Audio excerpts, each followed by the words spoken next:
Il-każ dwar l-allegat frodi tal-iskema ta' bajjiet White Flag inġibet għall-attenzjoni tal-Kummissjoni Ewropea. Dan wara li l-Europarlamentari fisem il-Partit Nazzjonalista Francis Zamidimek għamel mistoqsija parlamentari fil-Parlament Ewropew.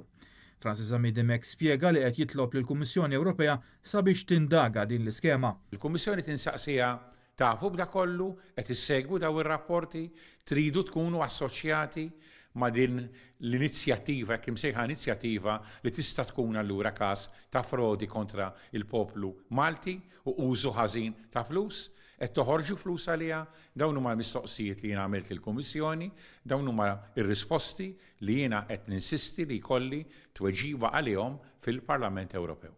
Dik li suppost hi skema ta' bnadar bojot li suppost ifissru plastic free beaches fl-aħħar kienet ittimbrata bħala ħadma maħsuba minn nofs tużżan individwi, inkluż frodist Kroat biex bija jiddaħlu mijiet ta' eluf kbar ta' euro minn fuq dar it-taxpayer Malti u Awċi.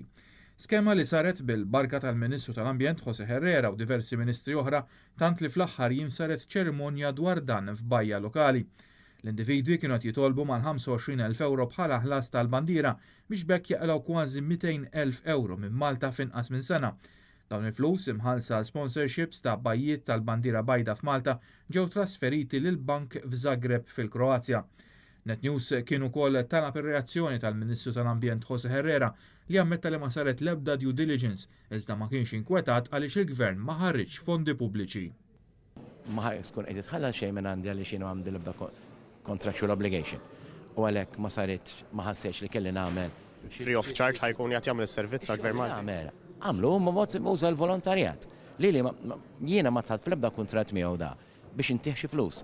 U allura jiena la mhux nkun qiegħed intih flus da xi xogħol, m'għandix għalfejn nagħmel due diligence dan qed jiġi jippresta ruħu li mal-privat ma nafx x'kuntratti għandu. Dak jaraw, però jien bħala ministeru nista' ngħid tal-Ministeru tiegħi ma tħadd fl-ebda obbligu kontrattwali fejn jiena ntrabat li hu jagħmel xi xogħol u jiena ħalsu. Issa il-kwistjoni waslet għall-attenzjoni tal-Kummissjoni Ewropea.